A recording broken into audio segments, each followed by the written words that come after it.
I'm Esme, And I'm Nell. and today we are talking about Frozen, the musical. Very exciting. Disney again, because that's all I have the brain capacity for. Yeah, Children's Alright. entertainment. It's a rough week. It's cold. It's dark. I am writing essays on depressing subjects. God, that Hadestown West End cast recording can't come any soon. Save me, Donald Finns, if it's true. Save me. Although that's apparently being released soon. But first, we Yeah, they're have saying it's like a vote, and everyone I can see is voting if it's true.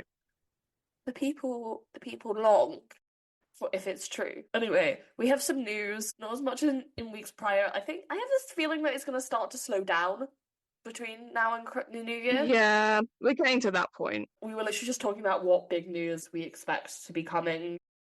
Obviously, what's on stage nominations, Hadestown West End cast recording, and then what the fuck's going on with Hadestown on Broadway. So let's just get into the news. I really don't want to talk about one of these, but we have to, so that's why I'm stalling.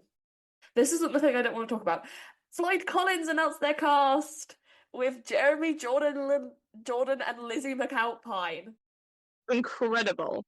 3 things I'm a fan of: the music of Adam Gettle, Jeremy Jordan, and Lizzie McAlpine. I'm obsessed. Esme might have to go to New York to see it. Guys, I love Adam Gettle. I love him so much. I'm not that familiar with Floyd Collins actually, but if they do a cast recording, I will be tuning in. Now, this next point, I don't want to talk about.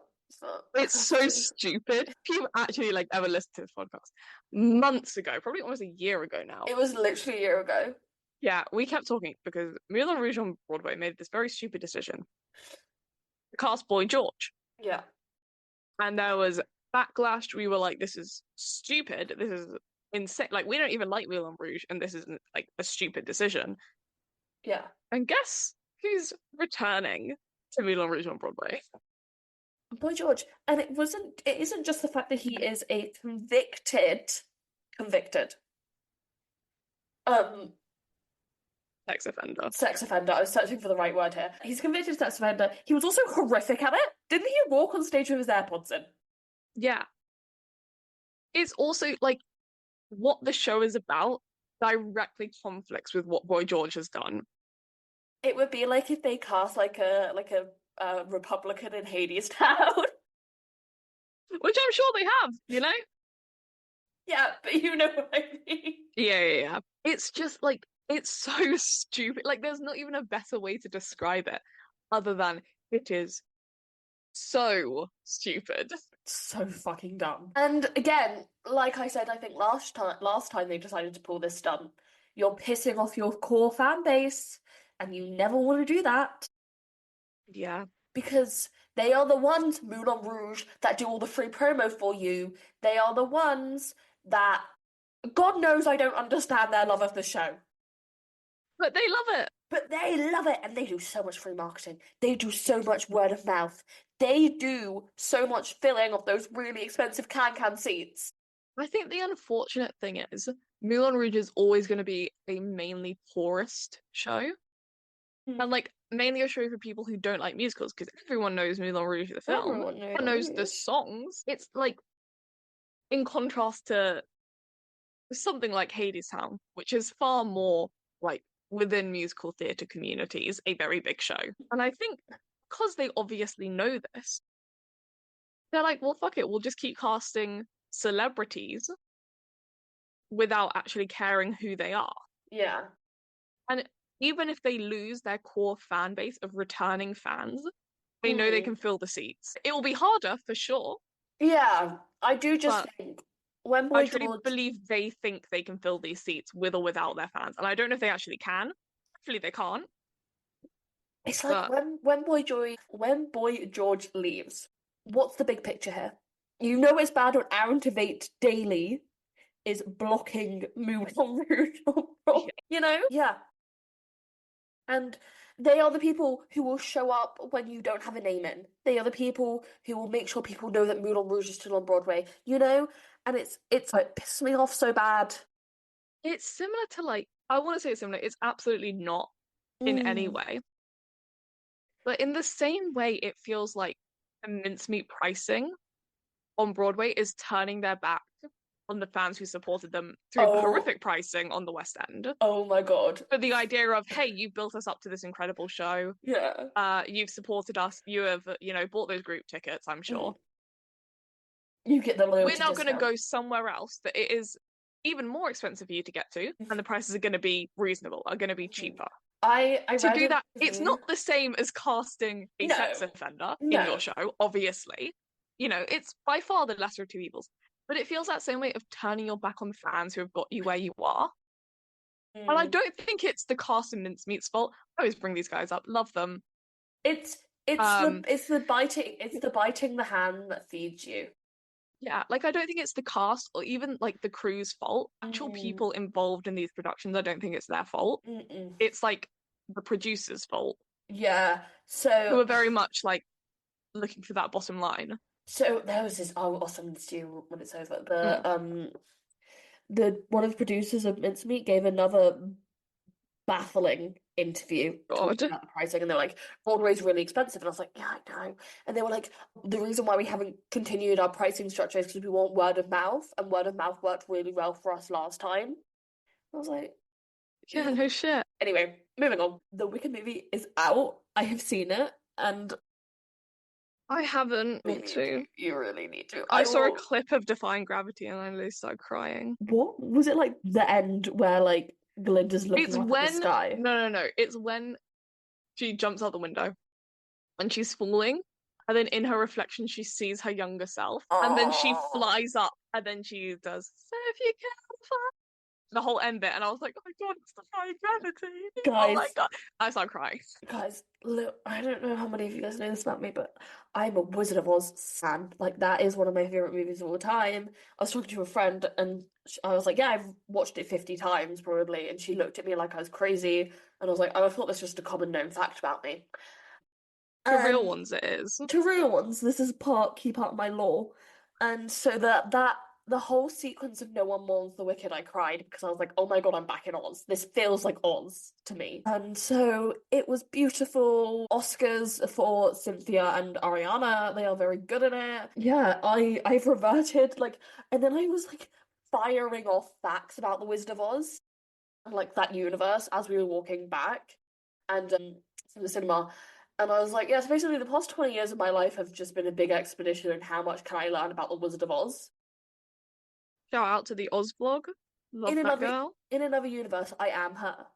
You know? She's an icon. I love her so much. I watch her videos far too often. And actually, funnily enough, I have like you know how you can do like a highlight of photos on your Yeah. home screen. Should I tell you what the highlight is today? Me What? dressed as Dorothy as a small Oh. child. Anyway, love Wicked. Okay, holding space. It's such an insane interview. I kind of love it. I'm obsessed. I went to Prees yesterday and I just kept saying I'm holding space for this song that was playing. And some of my friends would either start laughing or someone would be like, Esme, you sound crazy. And then I had to play them all the clip. I also read this really good piece in the cart. I might send it to you because it's really Mm. interesting. It's talking about how like the Wicked press tour is just a celebration of theatre kid energy. And it was really beautiful actually. And hey, if they want to act like that in that press tour, go ahead. That movie is incredible. They've earned it.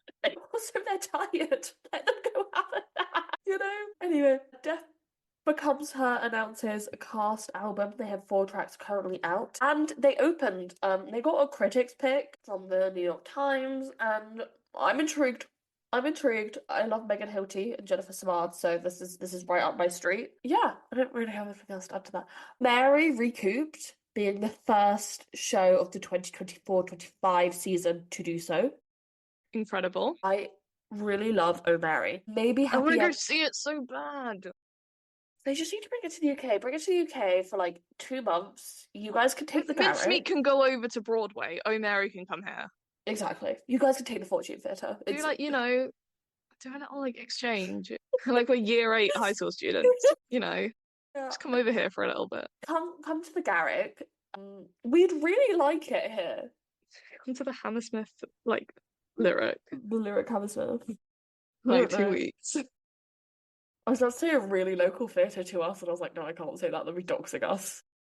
Anyway, oh Mary, please come here. Realistically, go to the Garrick for 2 months or whatever. Go Yeah, to. I'm not saying I want Titanic to close ever. I want it to run forever. But if Titanic does ever happen to close, go to the Criterion. yeah. We'd love. Oh, I would just love to see Oh Mary.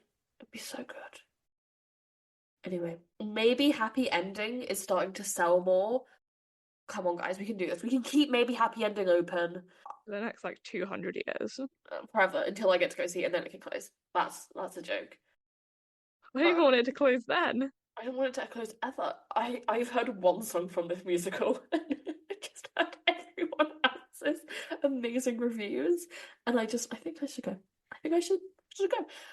Further casting for Boop, the Betty Boop musical. I always forget that this is coming in.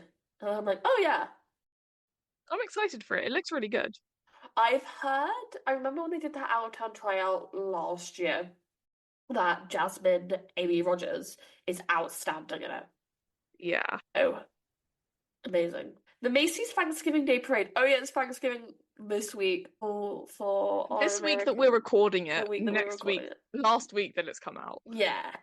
Thankful for all of our American followers and listeners. I'm thankful Um, for Mary, maybe happy ending. I'm thankful for the coming out West End live from London recording of Hadestown. Yes. So thankful for that. And probably when this episode comes out, it will be December. I don't like that. I don't like the passing of time too much at the moment. I am hungover today, if anyone was wondering. Been up since 8 I'm using my brain. I had a call, me and my friend basically had a business like phone call about Lana Del Rey tickets at 9 a.m. this morning. God. It was that serious. We got tickets in the end. But we didn't do the vape and meet her dad experience. He asked me seriously if it was true, and I was like, no, but that does something stupid. Like, I truly believe that could have been a real thing. No, you can't meet Rob Grant and vape with Lana. If only. If that's the dream, actually. Anyway, yeah, so the Macy's Thanksgiving Day Parade is not doing a ton of musicals, which is sad because it used to be a really like Yeah. big thing back in my It's day. I can mind it. It used to be a really good way for just new musicals to get seen as well. Yeah. Like the new ones from that season. It is always funny watching, it's not funny, but it's interesting watching everyone obviously freezing Yeah, and at like out. 9 in the morning. Yeah, in like full costumes. It's a lost art. I remember watching the like vlogs when Mhm. people did it. Mhm. I have this really strong memory of like the Avenue Q float Yeah. when they had the people like vlogging. Here's behind the scenes. Here's what we're doing. We kind of lost that art a little bit with this. We're losing the ancient art form. So yeah, only like The Outsiders, Death Becomes Her, and Hell's Kitchen are doing um performances. Which is really sad. It is. It really is. So, and then last but not least, it's been a slow news week. Thank God, I couldn't do another big news week. My brain would explode. Gypsy started performances, and there was a Yay! bootleg online of Audra McDonald singing Rose's Turn within 2.5 seconds. I feel like the thing is, everyone on this production, like Mhm. working on it, 100% saw it coming. They were Yeah, like, no matter what we do, Rose's Turn is going to get a bootleg on opening night, like release, yeah, regardless. yeah. And all I have to say is, if the only point of comparison for Rose's Turn is Kurt Hummel in Glee, you don't get an opinion. Yeah, You know? Yes, of course Audra McDonald isn't gonna belt it. She's not a belter. And I, for one, am enjoying the return to not belting for once. You know? Love you, Audra. And I don't know. I think Audra is definitely the front runner for the Tony. yeah, Um, ever since Where Did You Get That Hat Gate, I don't know. I think Nicole will be nominated, but it's Audra's for the taking. yeah. Personally, I'd like to see Helen J. Shen get on for maybe Happy Ending. That's who I'm rooting. I think it is going to be a really tough race. It's like because ever since like the first shows were announced, everyone was looking at Best Actress in a Leading Role, and going, "Holy fucking shit, this is going to be a bloodbath." But an As exciting one.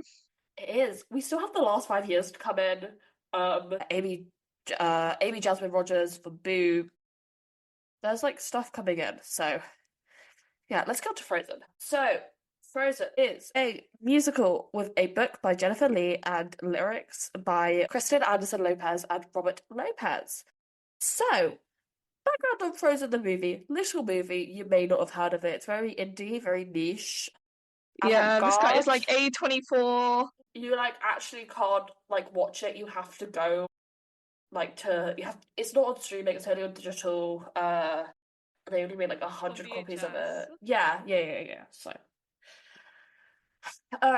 they have been attempting to make a Frozen movie for a long time, with in 1943 Disney and Samuel Goodwin collaborating on a biopic of Hans Christian Andersen. Goldwyn eventually parted ways with the studio and made the live-action 1952 movie Hans Christian Andersen, leading to a number of animated projects leading a number of animated projects that Disney have been working on, including The Snow Queen and The Little Mermaid, to be shelved. So it's now 1989, massive year for pop culture. The Little Mermaid has kicked off the Disney Renaissance in the studio, and they came back around to that idea of the Snow Queen. One filmmaker, one of the filmmakers who went into pitch their vision, called Anna and the Snow Queen, was Tarzan director Chris Buck, who was the last to work on a traditionally animated project. So we're going to do a bit of a detour here, but it is the season to be talking about this. Disney have been trying to do their own Oz property since the 1930s. So every studio has an Oz thing, you know? Universal have Wicked, as we all know.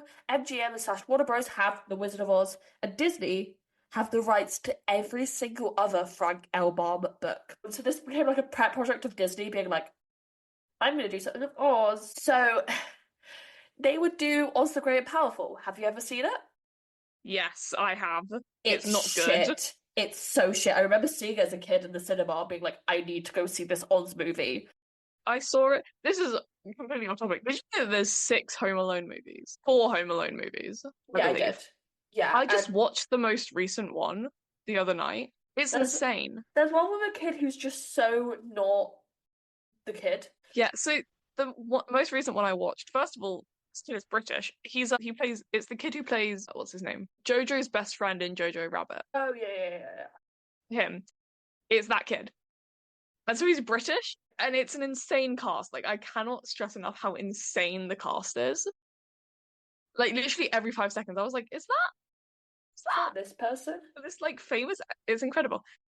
The thing is, as a movie by itself, an incredible movie. Like, Yeah, genuinely, really fun. As a Home Alone movie, or yeah. anyways, that came to mind because when we were gonna go and find it to watch, I went on Disney Plus and I saw Oz the Great and Powerful, and I was like, wow, that film sucks. It sucked. I remember as like a child being like going to see it in cinemas and being like, this shit. This is bad. Anyway, so at the same time, Oz were like not Oz, Disney were in a deep legal battle to try and get some ownership over the Wizard of Oz. Basically, it's really interesting. This again, I've spent my entire life collecting fun facts about the Wizard of Oz. Every single studio have their own Oz property, and it's really interesting around the legalities of what they're allowed and not allowed to show. I mean, the most notable example of this is the slippers Yeah. in Wicked. So they're not ruby because they In the book, can't. they're silver. Yes, in the book they're silver, but they can't do ruby slippers in The Wizard of Oz because it's trademarked by MGM. I saw this thing that's in the books, the witch isn't green. And Jim's like, well, we did kind of make it this cultural thing that this witch is green. You know, that's what's known. So fine, your witch can be green. Yeah. But the fucking slippers cannot be red. I've seen the slippers in real life, actually. That was one of the greatest moments of my whole entire life. A humble brag. I was like, again, I was like 7, and the V&A did an exhibition of like movie costumes, and they also had the Dorothy dress, and I just remember like standing in front of it and having a moment. I can fucking like picture like 5-year-old you. I was the youngest one there by like a mile. Everyone else, and I was so excited. I was like, I'm seeing the Dorothy dress. R.I.P. Judy Garland. I love you so much. Yeah, and so like in Wicked, they keep having to make a point about Nessa's slippers. Yeah. like get it in people's head that those are our version of ruby slippers. So She in popular does Glinda have a pair of red shoes that she collects? And they can get away with that because it's not the slippers. because it's a different red slippers. It's not the one that They are Nessa just were. shoes that happen to be red. If Nessa were to put on the slippers, then they'd have an issue. Or if they'd have someone, if they were to have the Dorothy character. Also, everyone needs to stop being like, who's playing Dorothy in Act 2, Part 2? We're maybe going to see 5 minutes of Dorothy. She's not like a big character. I cheer every time she shows up on my screen, but like, when she shows up, I'm going to cheer, but like, she's not going to talk, you know? Yeah. Actually, she might. Who knows what's going to happen? So Disney are pissed because they're like, everyone gets to make money out of the Wizard of Oz except for us, and we spent like an insane amount of money on the Wizard of Oz stories. Yeah. Um, so they do their great Oz attempt. The Ice Cream Project is finally getting off the ground. With the success of Tangled and CGI animation style of Wreck-It Ralph, they approached Jennifer Lee to help create the movie. With Jennifer Lee talking about adapting the story of the ice cream, we found it a very challenging story because it's ethereal, poetic, and not necessarily concrete in the way that a film needs to be. I think that's the part that made it such a hard nut to crack, and I think we had to do a lot of exploring ourselves.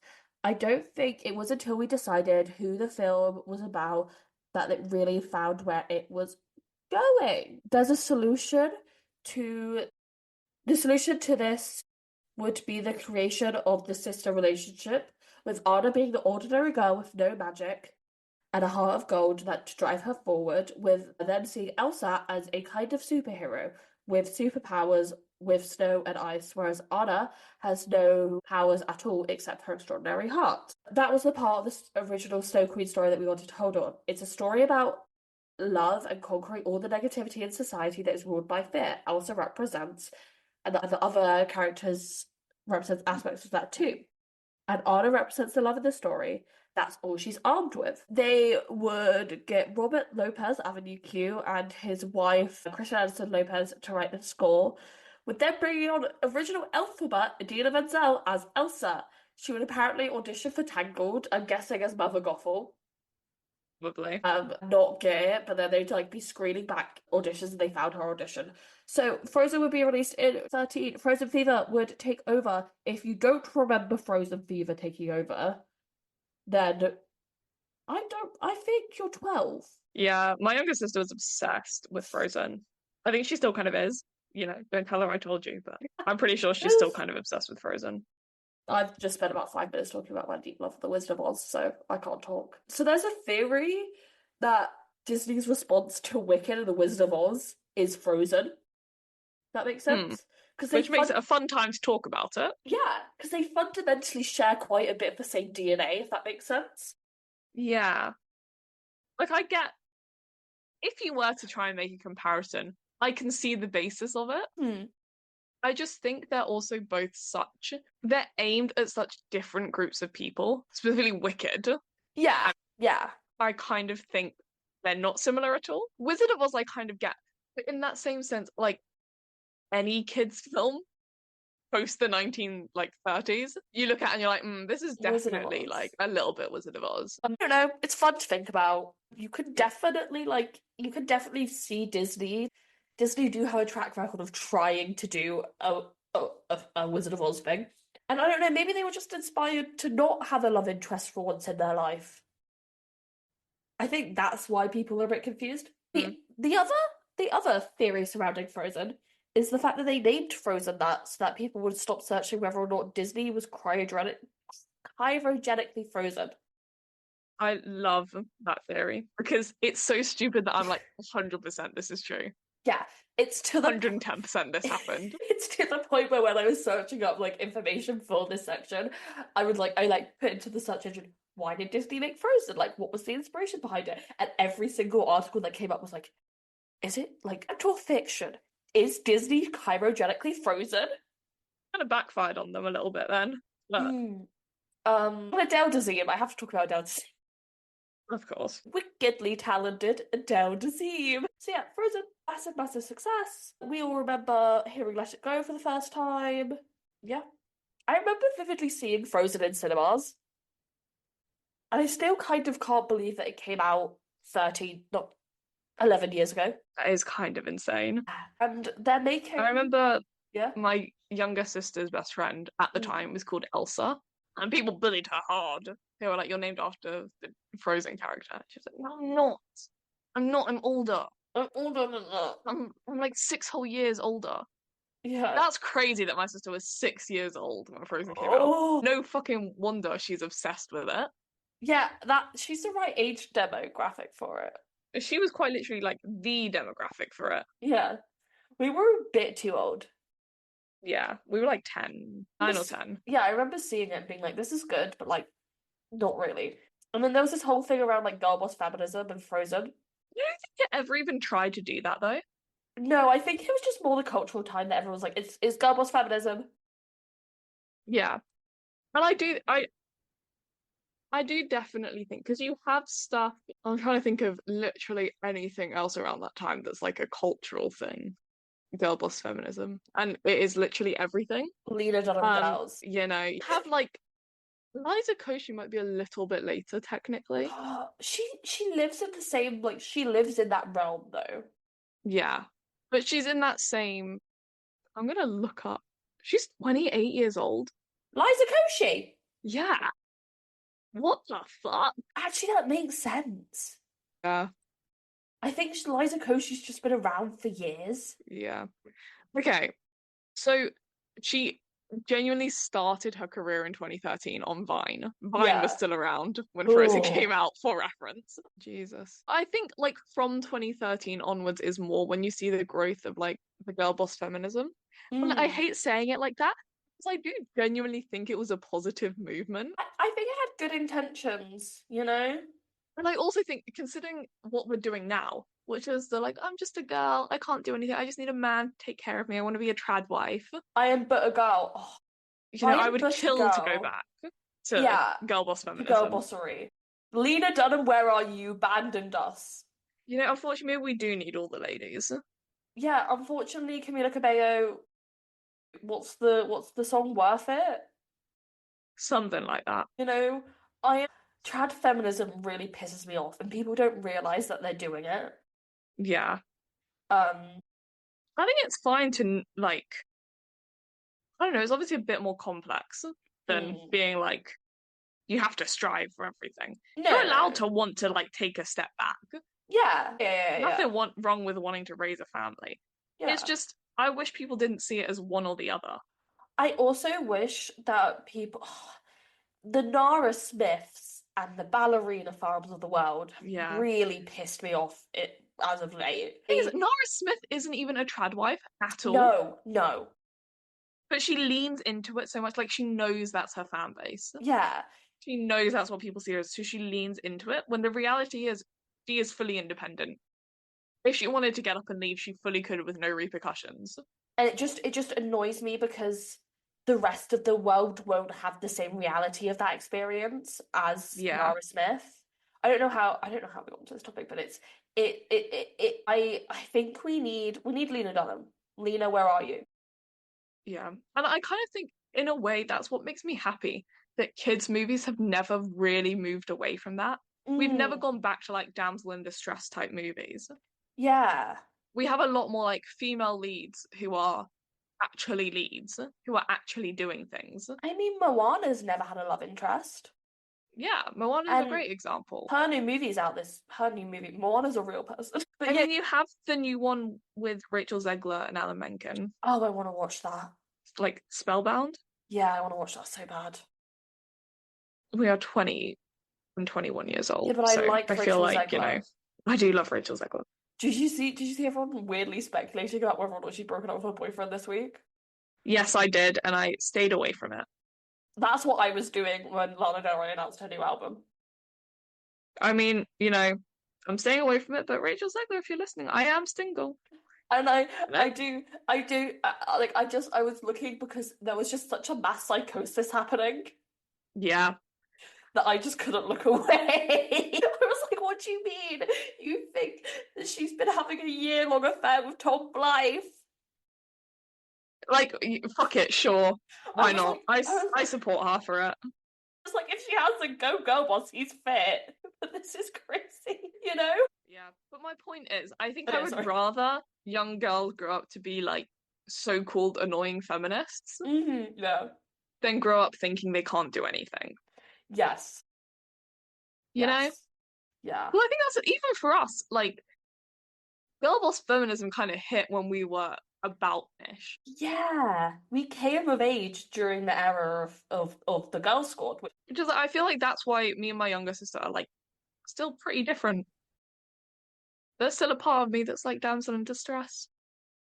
And it's more of an active unlearning for me. Whereas for Mm. her, it's like, why, what the fuck is that?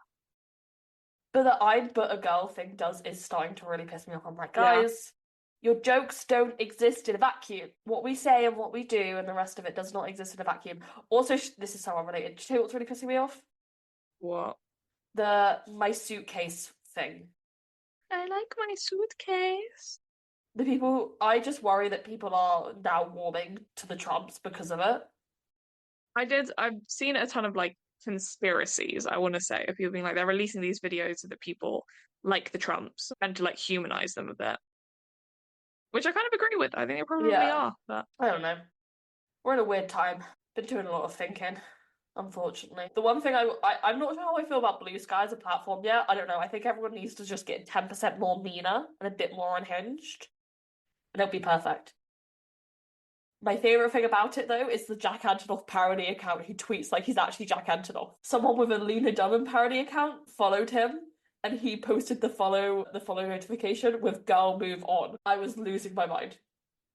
Uh anyway, so back to Frozen. So within a month of Frozen being in cinemas, they would announce that they were considering making it into a stage show. Thomas Schumacher, who is head of Disney Theatricals, that's kind of been his gig since The Lion King came out, would in October 2014 would announce that he had been talking to directors after seeing an early viewing of Frozen and starting to make moves about making it a musical for the stage.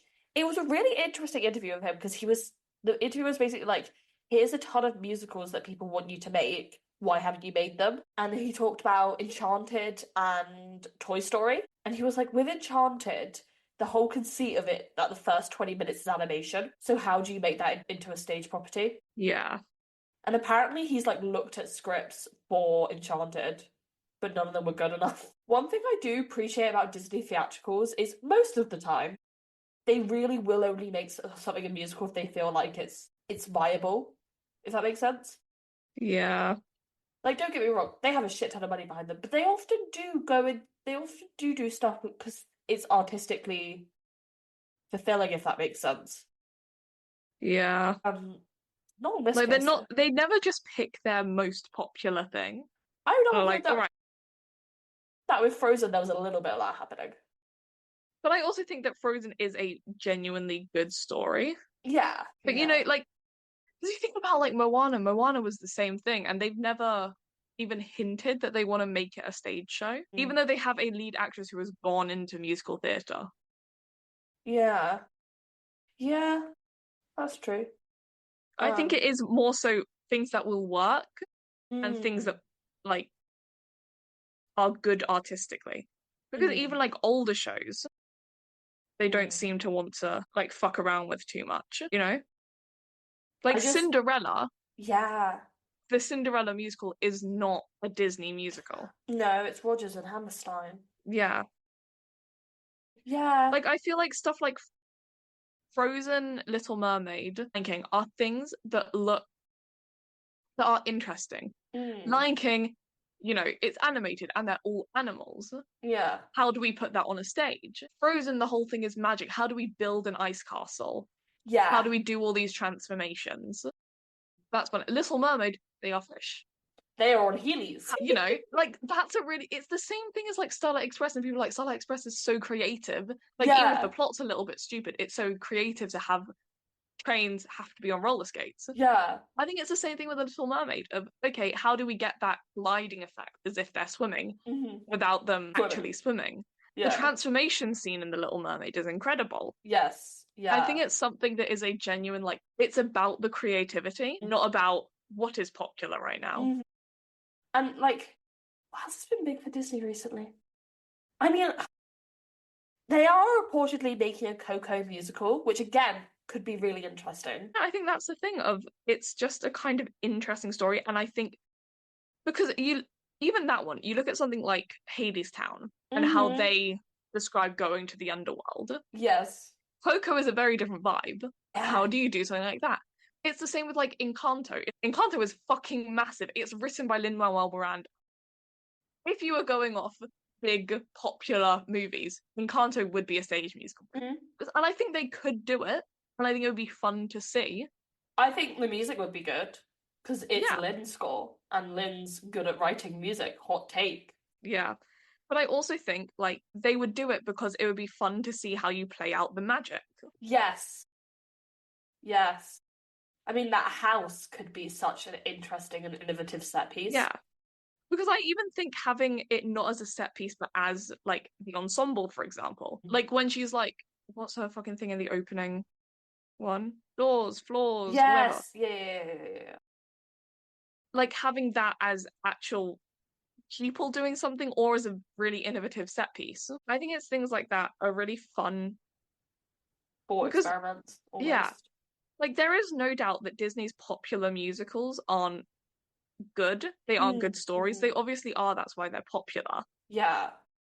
But I think not every, you know, not every good story makes a good stage musical. Yeah, and also Disney, people have been asking for a Tangled musical for ages. I think there should be one.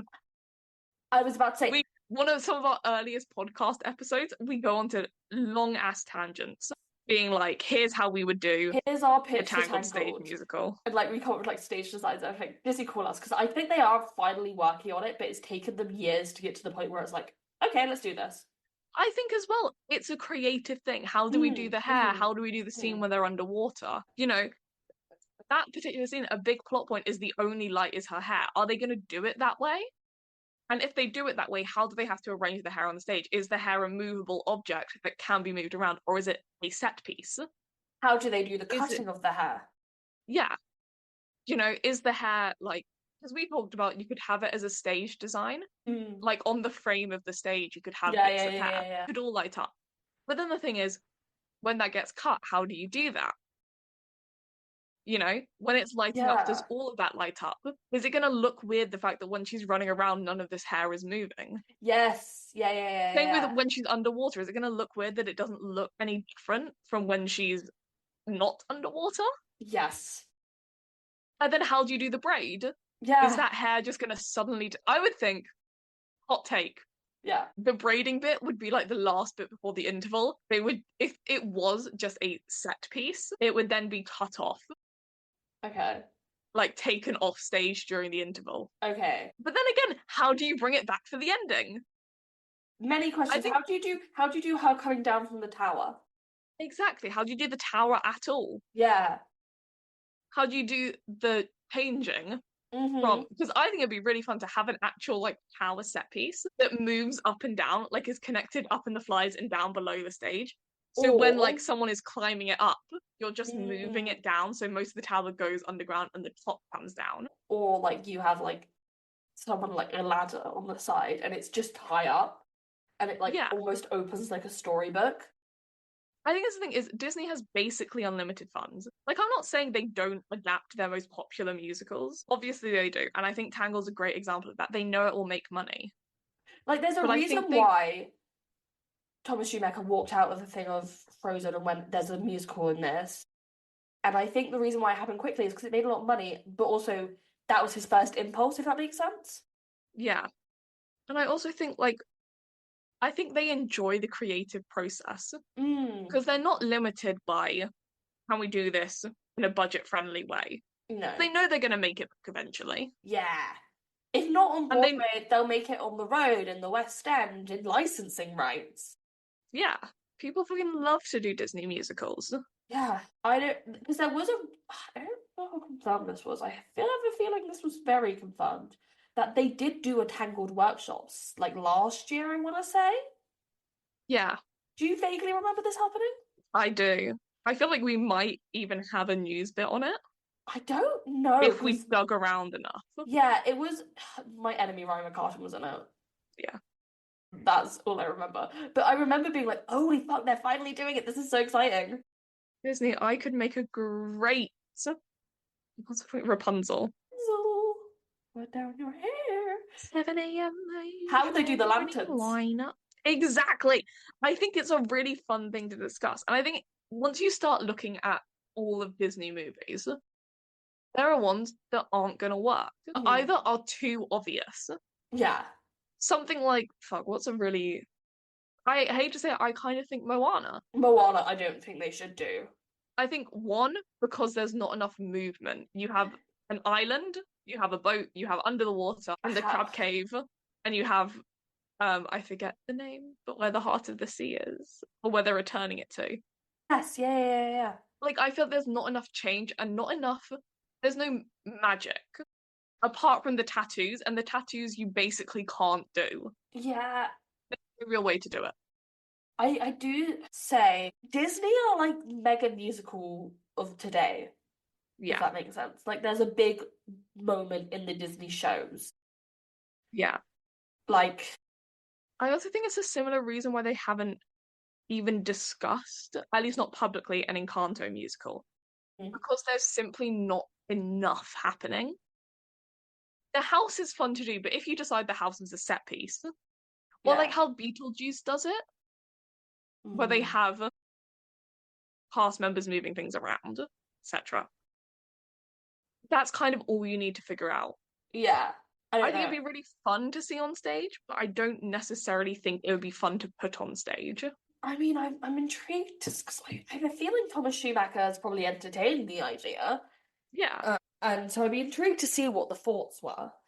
However, I don't think it would be a good musical. Same with Moana, and yeah, I love those two movies, but they just don't have the right movement and they don't have the right plot structure because it's a lot yeah, of like the early Disney Renaissance stuff was written like a stage musical. yeah. It's the same with like Beauty and the Beast, that is a Yeah. stage musical. And I think that one's fun for the transformation. Snow White, what would you do with Snow White? Nothing. I mean, the Cinderella one is purely because there is already a Cinderella musical. Yeah. And I mean, Disney could make it bigger, but Rodgers and Hammerstein's Cinderella has that charm to it. Like Rogers and Hammerstein Cinderella is just kind of iconic. You know, like Um, you're never going to do the transformation any better. no. You know, they've got it figured out. They did Yeah, it. it's all that clip of them performing at the Tony is great. I know. I think it's just that kind of thing of very much Disney is a money hungry organization, and that definitely influences their choices in what they put on stage. Yeah. But ultimately, Disney is also a creative company, I think, sorry, my and there is no reason for them to put something boring on stage. I also think like Thomas Schumacher, I've read quite a few interviews with him now.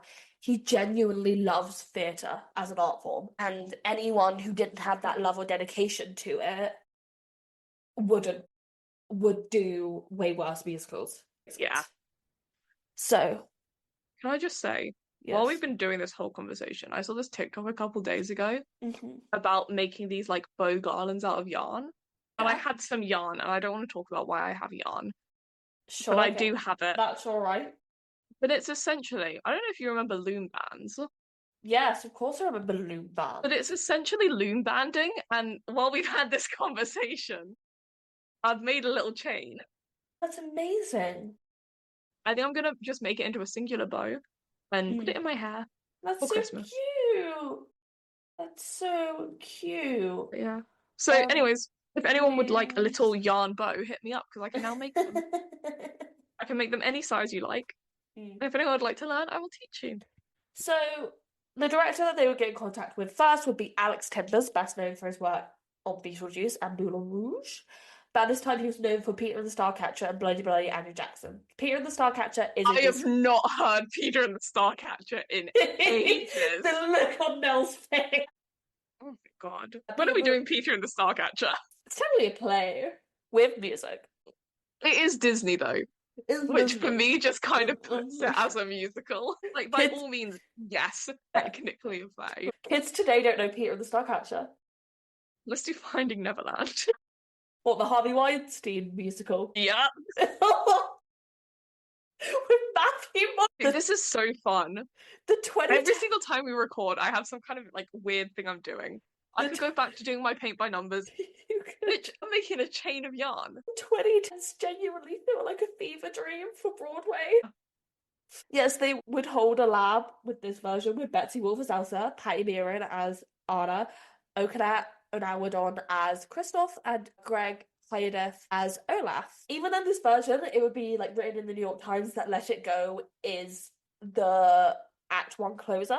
I think that's the thing. It's the same with like Anastasia, where it is this massive song that everyone is only going for. Don't even tempt me right now. It's Anastasia season. Don't fucking do this. When I'm studying tomorrow, I'm going to listen to Anastasia. So, yeah, but it's like, it's the song that everyone's going for. You know, you're not going to see Frozen, you're going to go see Let It Go. You're going to go see Let It Go. But they kind of have to drag it out a little bit. Holy fucking shit, they dragged that bitch out so long. I've actually never seen Frozen the stage musical. I feel like I should throw that out there now. I never saw it because I was kind of too old. I feel attacked. How many times have you seen it?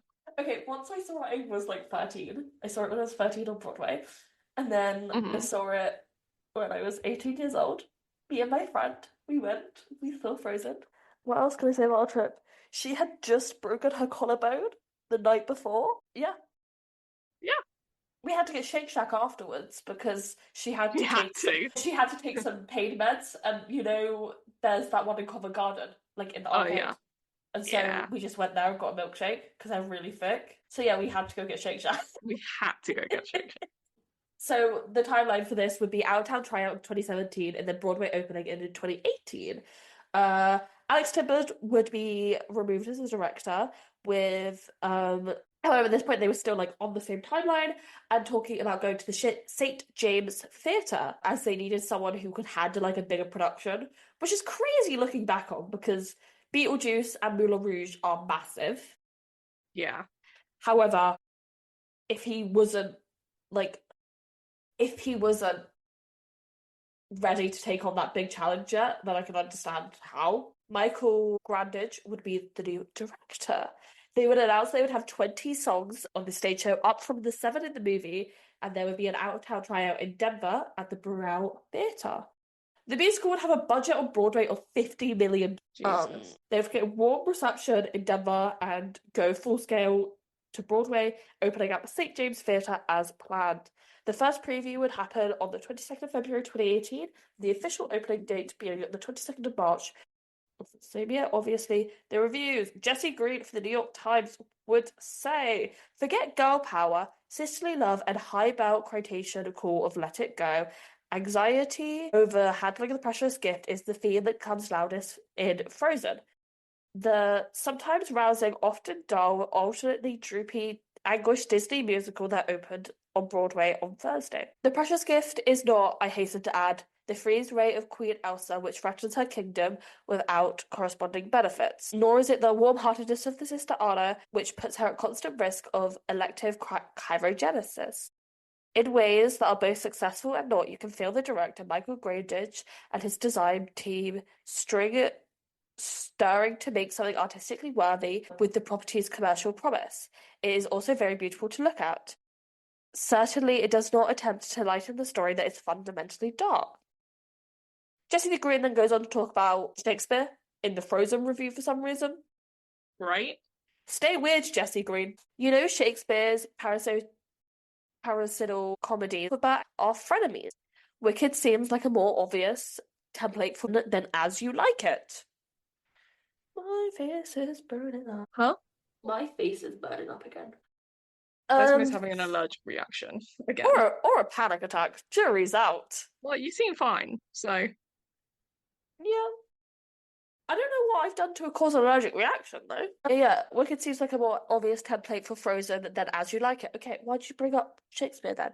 This is a Disney show, man. Two elements of Frozen The somber and the silly are not blending visually or musically or emotionally. When Elsa is in the midst of her letting go transformations from the scared little girl into an empowered young woman, by means of a magical dress trick, it's the definition of fabulous. But the definition of share were but the definition of share. Are we in a Broadway show, an animated movie, or a Vegas review? Whether Frozen will make Disney another billion is not my concern, and whether it is acceptable for family entertainment despite the darkness is the question for the parents of young children. To divide the second act seemed to put some of them to sleep. The kids, I mean. The question for me is whether or not Disney, with their endless resources and talent at its disposal, wants to make its own magical transformation into adulthood. Does it want to be serious, coherent musical instead of cartoons that hedge all its bets? So it might be the time to say, let go of the formulas and the uh, mechanizable reindeer. The Guardian would say, do you want to know the real star of Frozen? That would be Sven the reindeer. Sven doesn't speak, he doesn't sing, and if we're being honest, he could use a haircut. But when he lumbers across the stage, courtesy of dancer Andrew Perosi, he is pure theatre and pure magic. The scenes are some of the few moments where, in Frozen, adapted from the 2013 Disney hit, the highest grossing animated movie of all time, seems to not just be translated to the stage, but transformed by and for it. It's about two young women trying to find their place in the world. Elsa's culminating outfit in a sparkly white pantsuit, but even acknowledging the immense charm and warmth of Miriam and the steeliness of Levy, this Anna and Elsa feels less like real women and more like storyboards with great wings. Anna is giddy and impulsive, Elsa is closed off to the point of pathology. That's it. Musical theatre places a greater emphasis on character than most work of animations, even sophisticated works like the Frozen film.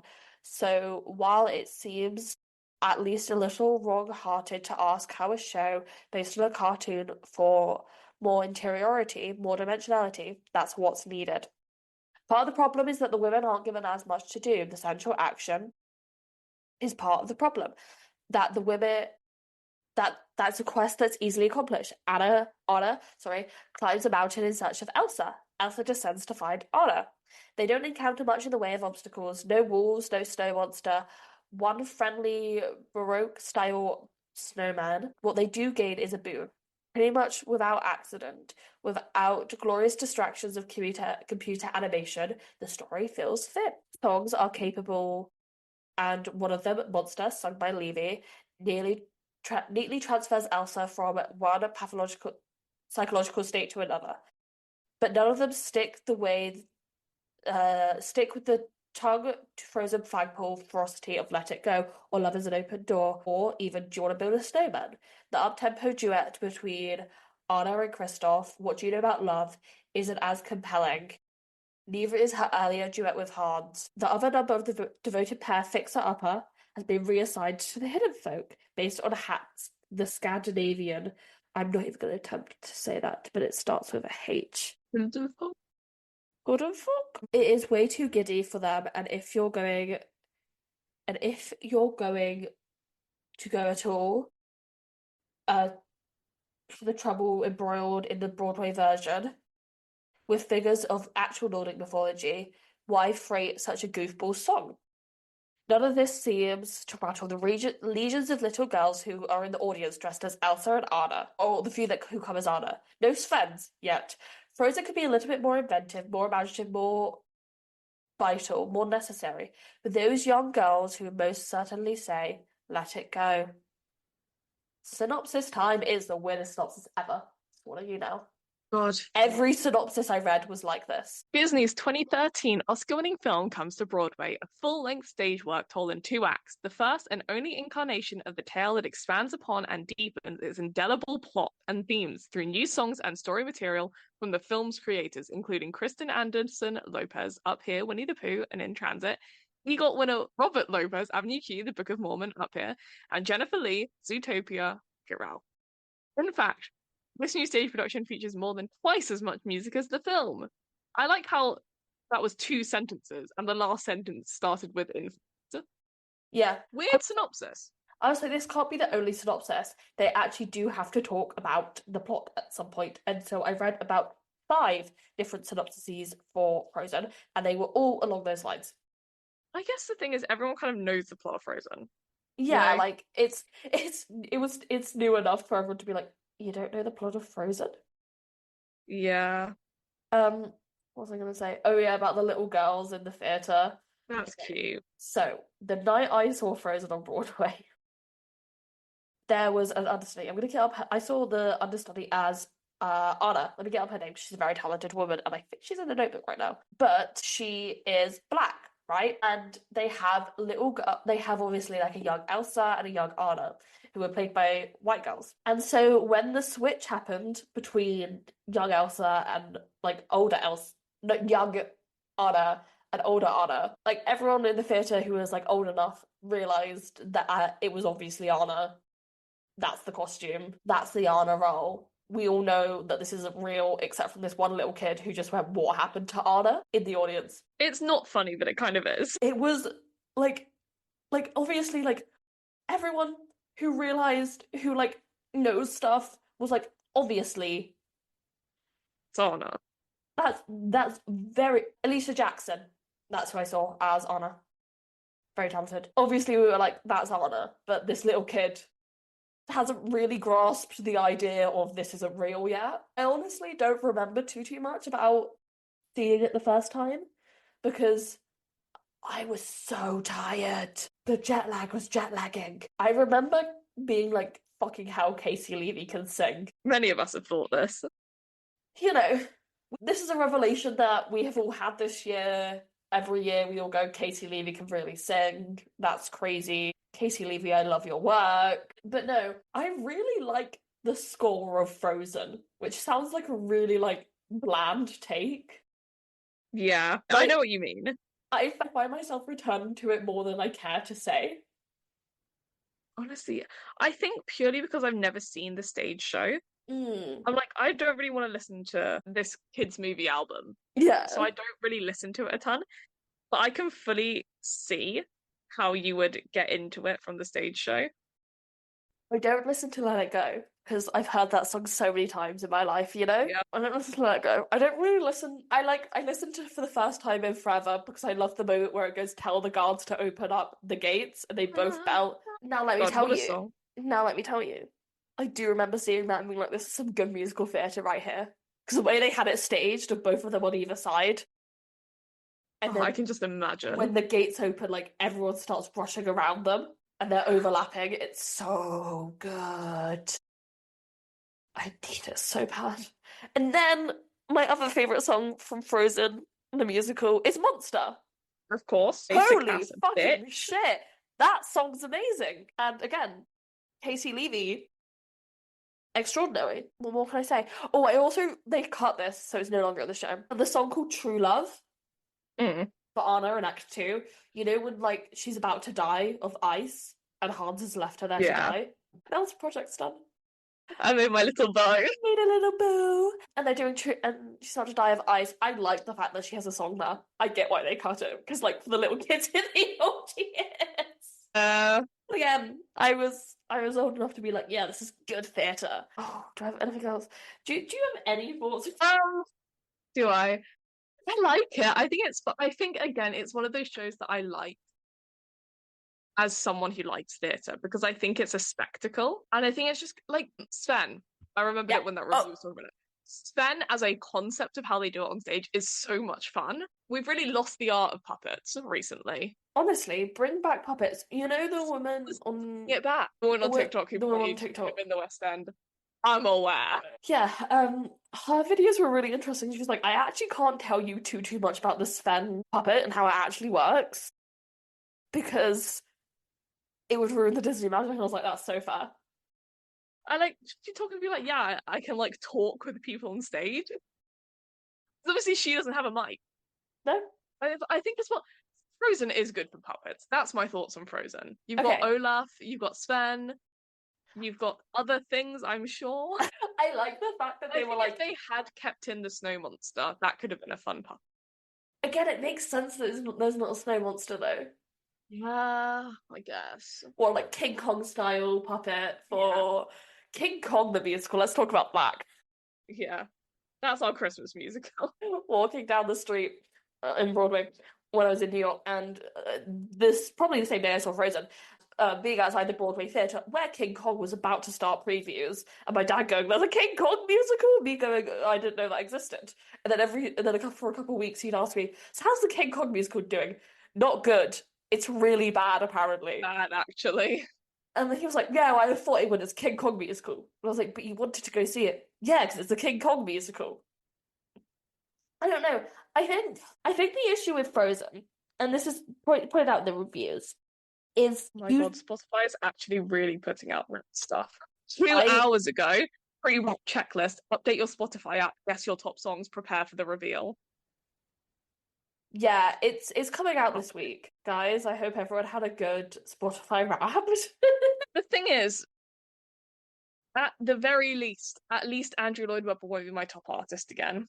No, that won't happen again. It could always be worse. Just remember, it could always be worse. It could be so bad this year. I think song-wise, this is gonna be my worst year for the Wrapped. Kiss-wise, Yeah. I'm good. Anyways, back to Frozen. Anyway, it's been surprising we're on a bit of tangent. Yeah, that first act, I don't know. There's a deep urge within me to almost take an axe to it, if that makes sense. And be like, no, I know it's a good moment when they sing Let It Go, then the house lights come down, and then you have the interval. However, story-wise, it makes no fucking sense. Yeah. Because you are sat there for a good half an hour, at the very least. I think because when you think about it, Let It Go in the movie It happens is 30 minutes pretty in early on. at the latest. So you wait an hour and a half for Let It Go to happen. And so you just spend so much time with Kristoff and Anna in like wandering around the ice forest. Yeah. Like again, obviously it makes sense, but Mm. because I mean, like literally, what else could you close Act One on? Nothing. It is a really like rock and a hard place Yeah, thing. it's very much. I don't think there was any other way to do it. You Yeah. couldn't have like Let It Go halfway through Act One. You couldn't have it halfway through Act Two. Hmm. You couldn't have it be like the third song. Yeah. It had to be the Act One closer. Because you have like there is no coming back from Let It Go when it happens. Yeah. I mean, even in the movie, the like visual of her, so, they call Never Bother Me anyway, door slam, end of the song. And like That having feels like an interval. yeah, because That's, on end. it's a button. I think is the Yeah, official term. And in the musical, they have her bell. The cold never bothered me anyway. Of course they do. of course. Of course, it's a musical, and you're just sat there like, whoa, what the fuck happened? I vividly remember that having that moment with when I saw it in the West End with Samantha Barks Yeah, and being like, holy fucking shit. yeah. But no, you do get to a point where you're like, okay, we need to get deep into the psychology of Kristoff and Sven's relationship. Yeah, like, I think because the Frozen movie is so airtight as a story, it's kind of hard to extend into a musical. Mm. And like, Partially because of the conventions of theatre. Because, like, the thing, you couldn't do any other number as the Act One closer. no, Like, the only other one that I feel like maybe is Fixer Upper, and even that just feels more like an Act Two song, that's an act. That's no, it's Hugo is the act two opener, something like that. probably. But like, Fixer Upper is the only possible one I could Mm. see as an Act Mm-hmm. One closer. In that same sense, you have to have Let It Go in there. Yeah. Let It Go can't not be the Act One closer. Oh, It's that like kind of thing. people get out their seats at the end of the go and be like, act break. Yeah, they would leave, Yeah. regardless of when it was. And Yeah. so I think the thing is, like, apart from that, Mm. Let It Go is the only hiccup Mm-hmm. in the stage show. Everything else works perfectly as a stage show. It's Yeah. fun, it's creative, it's Yeah. engaging to watch. It is Yeah. purely just that Let It Go is like, what's the word? It's like shooting yourself in the foot, kind of. Yeah. Not even It's that, like, It's its own worst enemy. yes, yeah. It's so bound to the conventions of the music of the movie. Yeah. Um, but I think when you tech in like the movie, because the movie's a lot shorter than the musical, Yeah, obviously. yeah. I think Let It Go does kind of function as a halfway point. Mm-hmm. It's just it doesn't translate into the musical that way. But I think those are kind of my only thoughts on Frozen, if I'm being honest. I really yeah, like it. I really I think do it's really like good. Frozen. I really do like Frozen, but But it is also just Frozen. There's I not a wanna ton to say on it. I wanna go eat chips and I listen want to to go. Anastasia and then do Oh, some I want work. to Anastasia so bad. Listen to Anastasia, which is banging. Someone bring it to the West End now. Please. Eek! I'll buy a ticket, I swear. Anyway, so let's talk about the 2018 Tony Awards. What a time. They would be nominated for Best Musical, Best Book, and Best Original Score. They would not win any because the band's visit just kind of like swept everything. Insane year, first of all. Let's not Oh even my talk about the band's God! visit. I don't mind the score of the band's visit. The Obviously, band's visit is fine, I can see why the Tony board were like, we're not giving it to SpongeBob. but it's like I will never forget the outfit. I will never forget being on the internet that day. And again, kids today don't understand. I don't think people realize like how crazy it is that the show that the teens love, The Outsiders, actually won the Big Tony. Yeah. Like back in our day, they weren't even getting a look in. Be more chill at the 2019. God. Someone should have taken away Joe Iconis's internet access. Love you, Joe Iconis. So I'm watching a clip from that Wicked movie about the original Elphaba and Glinda return back to Oz, and it's just a video of Indina Menzel and Kristen Chenoweth behind the scenes. That's so cute and wholesome. I need to watch this movie so I bad. need to go. I should just book a ticket. I can get a student ticket. Like, That's good. really, I should just go. You really should. And I don't love. I'm not a massive Wicked person, but like this is good, Yeah. you know? But yeah. Anyway, so they would close during the pandemic. So they would like play their last performance without knowing it. I Mm. realized if I have to read or think too long about the pandemic, I get really stressed. Yeah, let's move on.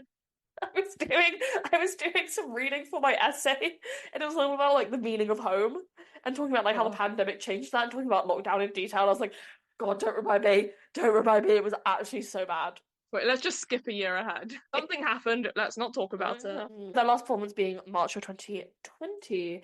So they would rework the show with them claiming true love for Anna in Act 2 and adding I Can't Lose You for Anna and Elsa in the second act. It's like a duet between them. It was kind of forgettable. Sorry. And they would open on the West End at Drury Lane in August 2021 after the pandemic, with Samantha Barks as Elsa and Sophie McKinnon as Anna. The Guardian would give it 5 stars, saying the 2013 film was met with acclaim, Oscars, and delirium. Does the adaptation live up to that hefty legacy? Yes, perhaps even it succeeds it.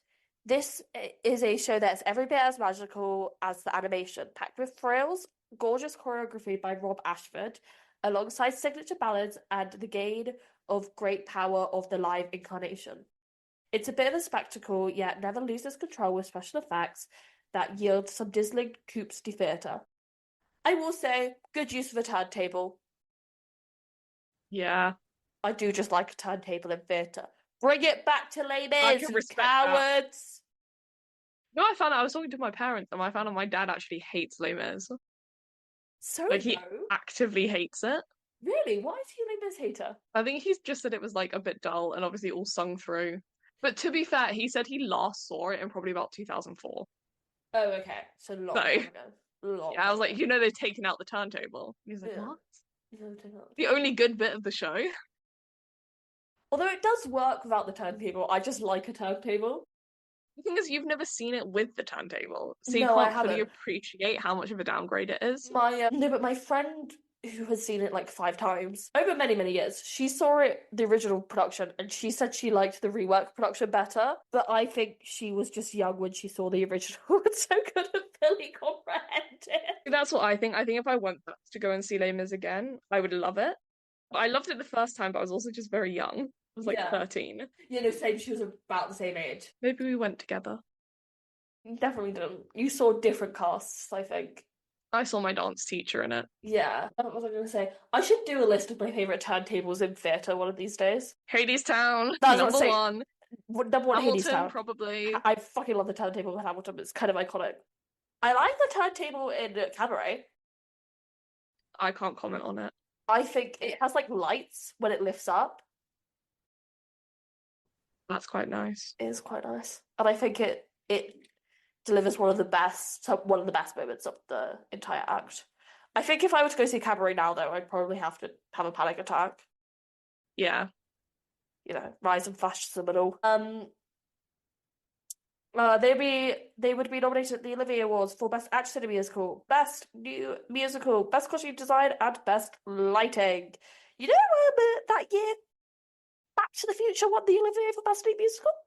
That's insane. It was still technically COVID-y. That makes sense. So schools do Frozen, and regional rights are out in America, and it would close in London. It closed in like September. And but it would be filmed before that, with them not doing the performances for an entire week in February just to record it, and it's going to come to Disney Plus at some point in 2025. I think this is very smart. That's when I'll finally watch it. I was talking. This has only popped up to me because of that, and also seeing what is under this one Oh in the yeah. chronology. I was talking with my friend, and I was like, "Let me tell you about musicals I hate." Because Yes. she's like, "You love all musicals." And I was like, "No, no, no, no, No. no." No. I was like, "I hate Anne Juliet," and I had to explain what Anne Juliet is and the plot of it. And the bit she really loved was when I was like, "So their whole thing is that she shouldn't end up with Romeo because it's Mhm. not feminist." At the end Yeah. of Act One, that's who turns up. And at the end of the show, guess who she ends up with? Romeo. Romeo. I explained to And my then I also friend. explained I hated the prom Yeah. because it's not real. Because how did it get a movie in 6 months? The Dark Forces of one Ryan Murphy. It's an industry plant. Ryan Murphy is an interesting plant, correct. I also hate Dear and Handsome, but I can't talk about that for legal reasons. I'm already feeling pretty shitty. But yeah, I think Disney, I don't know, there's been this discussion online of like, maybe with the success of the Wicked movie, we'll get some more pro shots. And there are pro shots that were in limbo. Yeah. And I'm glad that like, Disney had the facilities to host these pro shots, and the Hamilton pro shot was incredibly profitable for them. But the issue is, not everything has the same cultural day, I want to say. I think it's also Disney doesn't just want to buy the rights to every musical ever in order to Mm. release it. And a lot of musical creators don't want to just sell off all of their musicals to Disney just so more people can see it. And they like filmed it in London because it's cheaper to film shit here. Beetlejuice, People just come here. get over here, It was like how please. it's like how SpongeBob technically played Southampton because it was cheaper to film the pro shot here. Yeah. Um, yeah, that's the reason why. Like, how would you call the 25th version of Phantom a pro shot? Kind of, but it's not a full performance, it's a concert. That's I like, mean, you have the 2004 movie, yeah. and I think that's the difference is that musicals that have, and this is going to sound weird, So musicals that have movie adaptations of them mm, don't tend to get pro shots. So I don't think Wicked will ever get a fully released pro shot anymore yeah, no, 100%. because there is a Wicked movie, two of them actually. One of them is very good. And I think it's the same with Hamilton, but in the reverse. And also because you couldn't do it with Hamilton. Like, you couldn't make a movie version of Hamilton. Yeah, So there's a pro shot of Hamilton. yeah. Whereas something like Beetlejuice, I don't think you can make a movie of it because there is already Mm, a, like 2 Beetlejuice movies now. yeah. And I would have said the same about Mean Girls, but then they did it, and now I'm not sure. Oh, who knows with me? But that Mean Girls movie is bad. Yeah. But I think it's the thing of Frozen is slightly different, Yeah. but also the same because it's a musical based on a movie. Therefore, you can't make a movie of it, No, I mean, especially not when it's Disney. Like Mean Girls is just kind of weird. Hairspray was able to get away with it, but Hairspray's Yeah, but an Hairspray's icon. Hairspray. I think it's the thing of this is not like a concrete thing. No, but there is a school of thought. I mean, what else has filmed a pro shot in London? I don't know. Next We to had Normal did. Next to Normal did. Oh, that will be a bad day in my life when that comes out. Miss Saigon has a pro short filmed in London. Yeah, which I've seen. I really like that pro short. It's Yeah, it's very good. well done. The staged concert of Les Mis has a pro shot. They show it But there every is also Christmas. a film version of The Name is Musical. You would have hated Prees last night. People were being mean about Les Mis, the movie. Should I tell you who they said was like? I was like, yeah, they were like, and it was really bad for singing. And I was like, oh yeah, Russell Crowe. And they went, no, no, no, Russell Crowe never stood a chance.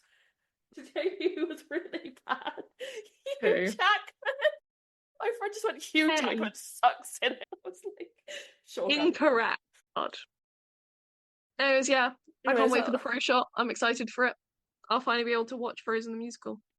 that was Frozen. I wonder if they'll do the same with Hercules because Hercules is basically filling the Frozen slot in London, if that makes sense.